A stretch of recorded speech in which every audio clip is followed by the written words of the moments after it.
Milí televízni diváci, opäť vás vítam pri sledovaní relácie 10 minút. V našom štúdiu dnes privítame Vlada Bizika a Kristínu Hamarovú. Ahojte. Ahoj. Čauko. Vy spolu tvoríte dvojicu, kde jeden z vás spieva a druhý má na starosti hudobný doprovod. Ako ste prišli k tejto spolupráci, alebo kto prišiel s myšlienkou spolupracovať? No, my sme dlhoroční kamaráti, poznáme sa už aspoň 10 rokov. Chodili sme na to isté gymnázium, sem do Považskej Bystrice, kde sme hrávali v divadielku dlhé roky. A takže vieme o sebe už veľa, aj z tej umeleckej stránky, aj možno z osobnej. A niekedy minulý rok, zrovna keď sme boli už ako absolventi pozrieť na divadelnej akadémii gymnáziálnej Považskej Bystrici, tak na afterparty potom sme sa tak dali do rečí, že by sme mohli niekedy nejakú hudbu spolu stvoriť. A slovo dalo slovo, dohodli sme sa na čase a nakoniec sme niečo stvorili. My sme že predtým vlastne mali taký malý projektík v rámci jedného divadielka, že sme spolu robili jednu pesničku, tak sme si vravili, že by to bolo fajn, že by sme to mohli zopakovať. Ako teda vyzerala vaša tvorba? Kto písal možno tie texty, alebo ako ste sa tak zosynchronizovali aj štýlovo? No, prvú skladbu, čo sme zložili, sme vymysleli na základe improvizácie, že sme jamovali u nás doma a z toho vznikla pesnička, to je vždy najkrajší spôsob, ako vymysleť skladbu.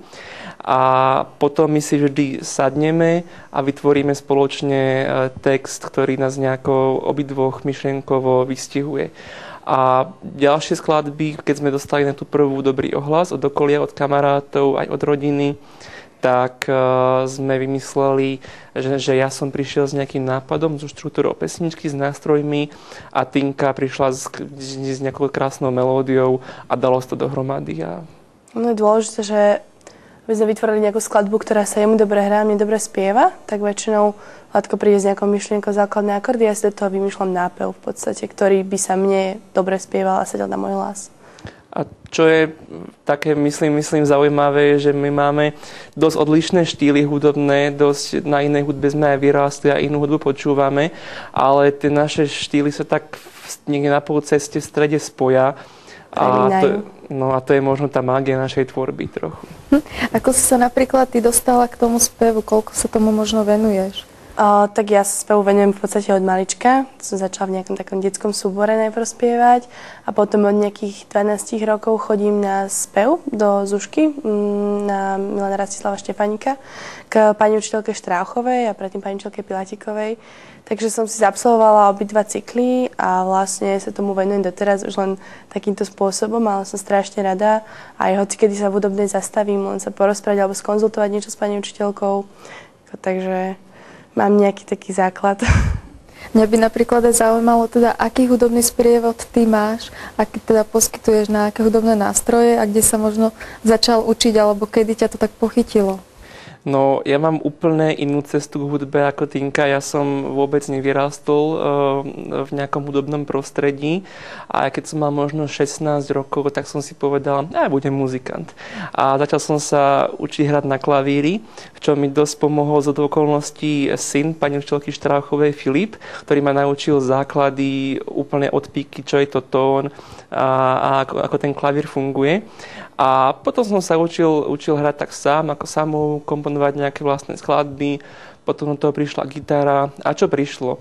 A teraz tie naše pesničky obsahujú rôzne nástroje, okrem klavíra, aj rôzne gitary a bicie a bas-gitaru, ktorú si tak vždy spolu nahráme všetko. A nejako to vždy vyjde. Dobre. Ja by som sa teda vrátila aj k tej tvorbe. O čom sú vlastne vaše texty? Alebo teda obidvaja ich píšete, kde berete inšpirácie? To je väčšinou taký nejaký náš životný stav momentálny. Keď vytvárame tú hudbu, že napríklad tú prvú, ktorú sme tvorili, tá bola taká spontánna, ale druhú sme mali zrovna nejaké kritické obdobie. To bolo, že tá piesň sa volá December Rain a je to vôbec taká nejaká stelesená depka v obidvoch v nás, čo vtedy bola, že škola, zlé počasie a vôbec také to bolo nejaké zlé. Tak vtedy sme tak vytvárali taký fakt depresívny text. A je to o tom. A ďalšia pieseň zase o ničom inom. Ja som bola tak na cestách celkom dosť, čo sme obidvaja v podstate konštantne. No a je to zase presne o tom, že aký máme taký šialený život. Vždycky tak snažím nájsť nejakú spoločnú myšlienku, ktorú by sme do toho dali obidvaja. Spomínala si, že ste obidvaja na cestách. Ako je to s tou spoluprácou? Kedy sa vlastne stretávate? Máte na to čas? Práve s časom je najväčší problém. Vôľa by bola, ale my máme problém nachádzať sa v tom istom momente v jednej republike aspoň. Dlhšie ako 2 týždne. Dlhšie ako 2 týždne, takže všetká naša tvorba vzniká len v týchto obdobiach, keď sme náhodou spolu na Slovensku po Považskej Bystrici. Ale vždy sa nakoniec nejako dohodneme a máme nádej, že v blízkej budúcnosti nám to ešte vyjde. A tak v podstate sme v kontakte spolu stále, aj keď som bola zrovna ja proste v zahraničí, alebo teraz Zlatko, tak sme spolu na internete a vieme sa dokonca aj tak niekedy dohadovať o tom, ako by sme mohli upraviť nejakú skladbu a tak. Že nie je to iba taká tvorba vyslovene len keď sme tu, ale vieme potom o tom diskutovať ďalej, keď sme každý úplne inde. Zrovna dnes sme nahrávali novú skladbu spolu a to tiež viem, že už budeme na ne pokračovať na tej práci oddelenie a budeme to z internet konzultovať, tak to sa opäť tešíme, čo z toho vznikne nakoniec. Keď ste teda na Slovensku, kde najčastejšie vystupujete alebo kde vás mohli vidieť ľudia? Tak vzhľadom na to, že sme to spomínali, že kvôli tej časovej nejakej tiesni, ktorú máme, tak v podstate sme vytvorili nejaké svoje také prvotiny, skladby 4 konkrétne. A teraz, keďže sme sa stretli po pol roku konečne, tak sme to chceli prezentovať a hrali sme v B2 v klube. No a to bol taký náš, ako keby sme sa chceli prezentovať s našim EP albumom so 4 skladbami, plus sme ešte prirobili nejaké nové a nejaké prebraté skladby. Čiže tam. A keby máme momentálne viacej času, tak by sme určite v tom pokračovali, v tom prezentovaní sa, len teda už sa to nejako nedá narýchlo. Ale v lete znova budeme pokračovať, dúfam. Dúfame, že v lete sa niečo naskytne zas.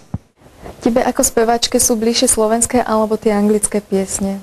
Určite anglické piesne sa mi spievajú lepšie, vlastne aj tvoríme v angličtine. Tá angličtina je takým možno únikom do inej reality pre nás a okrem toho ona viac znesie než slovenčina. Je viac tvárna a viac tam môžeme skryť také lingvistické nezmysly, ktoré v slovenčine by úplne kričali. A v angličtine je to úplne priechodné. Máte aj nejaké ďalšie ambície alebo ciele v tomto pokračovať, možno na nejakej profesionálnejšej úrovni?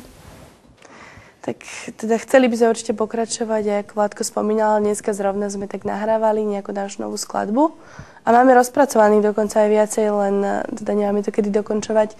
Čiže keď znova budeme ako spolu, ako dlhšie, tak budeme znova nahrávať a chceli by sme vlastne vytvoriť celý album 12 pesničkov minimálne, alebo taký, aby bol dlhší, lebo toto je len EP vlastne, takže na to budeme pracovať a potom s tým by sa už dalo aj viacej sa prezentovať, aj nejako diskutovať o nejakom kontrakte alebo čo.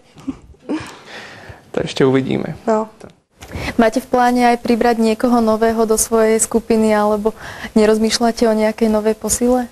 O tom sme sa už párkrát rozprávali, že hlavne na živé vystupovanie by sme mohli niekoho poprosiť, že by nám obslúžil aj viacero nástrojov.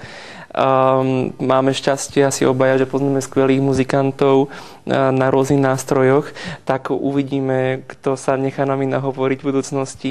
Ale myslím, že sa týka tvorby štúdiovej kompozície, tam si vystačíme aj s nástrojmi, aj s hlavami.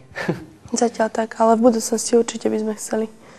Ja vám veľmi pekne ďakujem za rozhovor, za to, že ste prišli ku nám do štúdia. Ďakujeme. My ďakujeme za pozvanie. Ďakujeme pekne.